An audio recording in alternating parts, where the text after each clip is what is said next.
নমস্কার বন্ধুরা, জিকে বাংলা জ্ঞান চ্যানেলে তোমাদের সকলকে স্বাগত। আশা করি তোমরা সকলেই ভালো আছো। আজকের প্রথম প্রশ্ন, দিনের শেষ এবং রাতের শুরুকে সন্ধ্যা বলা হয় কেন?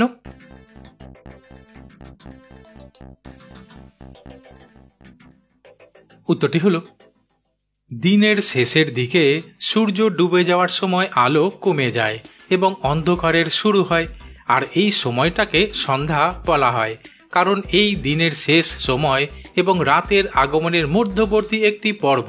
তবে সাধারণত সন্ধ্যার সময় আকাশের রং পরিবর্তন হতে থাকে, যা এই সময়টিকে বিশেষ করে তোলে। তাই আলোর পরিবর্তনের কারণে এবং দিন ও রাতের সীমা রেখায় এটি সন্ধ্যা নামে পরিচিত। পরের প্রশ্ন, আমন্ত্রণ আর নিমন্ত্রণ এর মধ্যে পার্থক্য কি?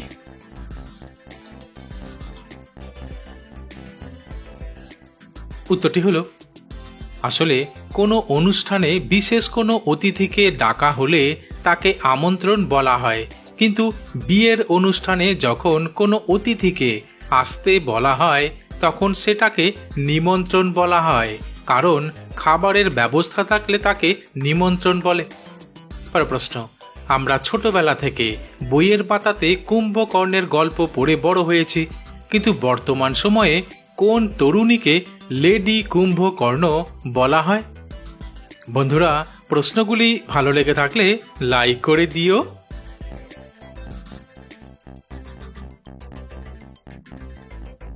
উত্তরটি হলো, শুনতে আজব লাগলেও আসলে 22 বছরের এক সুন্দরী তরুণী যার নাম বেথ গোডিয়ার, তিনি যথারীতি কুম্ভকর্ণের মতো ব্যবহার করেন, অর্থাৎ তিনি একটানা 6 মাস ঘুমান এবং জাগেন মাত্র 14 দিনের জন্য। আর এই কারণের জন্যই তরুণীকে সম্প্রতি লেডি কুম্ভকর্ণ বলেও আখ্যায়িত করেছে কিছু মানুষ। তবে চিকিৎসা বিজ্ঞানের ভাষায় এই ঘটনাকে বলা হয় ক্লিন লেভিন সিন্ড্রোম, যা গোটা পৃথিবীতে 100 জনের মধ্যে মাত্র একজন আক্রান্ত হয়। পরের প্রশ্ন, আমরা সকলেই জানি যে বিভিন্ন দেব দেবীর মন্দিরের চূড়ায় পতাকা লাগানো থাকে, যা সেই মন্দিরের দেবদেবীর সাথে সম্পর্কিত হয়, কিন্তু ভারতের কোন মন্দিরে তেরঙ্গা উত্তোলন করা হয়? বন্ধুরা, ঠিক এইরকম আরও অজানা নতুন নতুন প্রশ্ন উত্তর জানার জন্য আমার চ্যানেলটিকে সাবস্ক্রাইব করে দিও।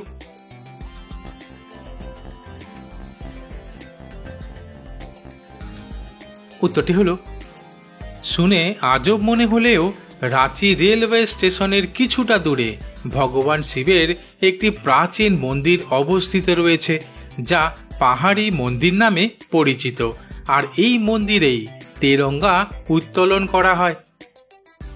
পরের প্রশ্ন, সাধারণত অক্টোবর মাসের শেষ থেকে হালকা হালকা শীতের আমেজ শুরু হয়ে যায়, কিন্তু কোন ভিটামিনের অভাবে আমাদের অতিরিক্ত শীত লাগে?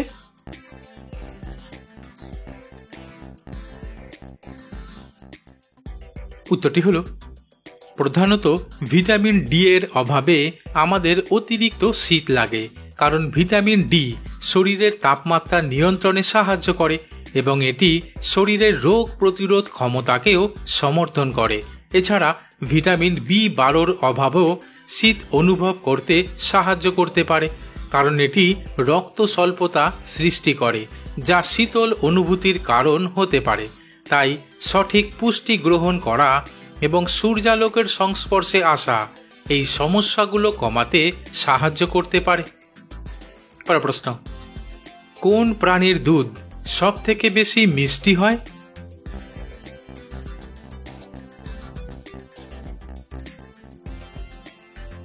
উত্তরটি হলো, গবাদি পশুদের মধ্যে সাধারণত মহিষের দুধ সব থেকে মিষ্টি হিসেবে বিবেচনা করা হয়, কারণ মহিষের দুধের চিনির পরিমাণ অন্যান্য গবাদি পশুর তুলনায় বেশি থাকে, যা এটিকে মিষ্টি করে তোলে। তবে গাভীর দুধও কিছুটা মিষ্টি হতে পারে। পরের প্রশ্ন, আজকাল বিভিন্ন দেশেই ভূমিকম্পের প্রভাব দেখা দিতে শুরু করেছে, কিন্তু পৃথিবীর কোন দেশে সব থেকে বেশি ভূমিকম্প হওয়ার ঘটনা ঘটে?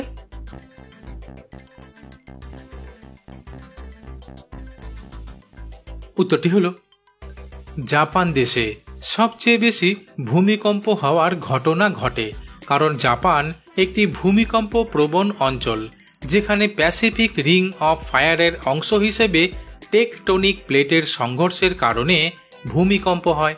তবে চীন, ইন্দোনেশিয়া, তুরস্ক, মেক্সিকো এবং চিলি দেশে ভূমিকম্পের সংখ্যা এবং তীব্রতা সাধারণত অনেক বেশি হয়।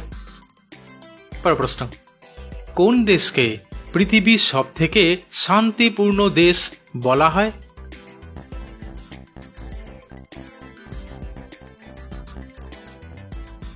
উত্তরটি হলো পৃথিবীর সবথেকে শান্তিপূর্ণ দেশ হিসেবে সাধারণত আইসল্যান্ডকে উল্লেখ করা হয়, কারণ আইসল্যান্ডের নিম্ন অপরাধ হার, রাজনৈতিক স্থিতিশীলতা এবং সামরিক বাহিনী না থাকার কারণে দেশটি এই অবস্থানে রয়েছে।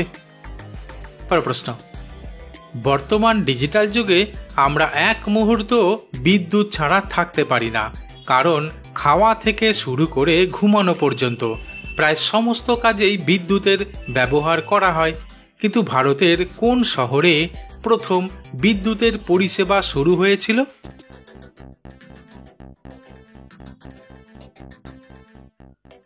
উত্তরটি হল ভারতে প্রথম বিদ্যুৎ পরিষেবা 1879 সালে কলকাতা শহরে শুরু হয়েছিল, কারণ কলকাতা ছিল ব্রিটিশ শাসনের সময় ভারতের রাজধানী এবং তখনকার দিনে দেশের প্রধান বাণিজ্যিক কেন্দ্র, তাই এখানে প্রথম বিদ্যুৎ পরিষেবা চালু হয়। পরের প্রশ্ন, রাতে ঘুমানোর আগে দুধের মধ্যে কি দিয়ে খেলে পুরুষের শক্তি 10 গুণ বেড়ে উঠবে?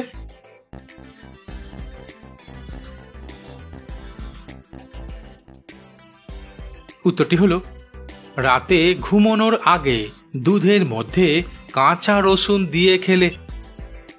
পরের প্রশ্ন, হাঁচি দেওয়ার সময় আমাদের চোখ বন্ধ হয়ে যায় কেন?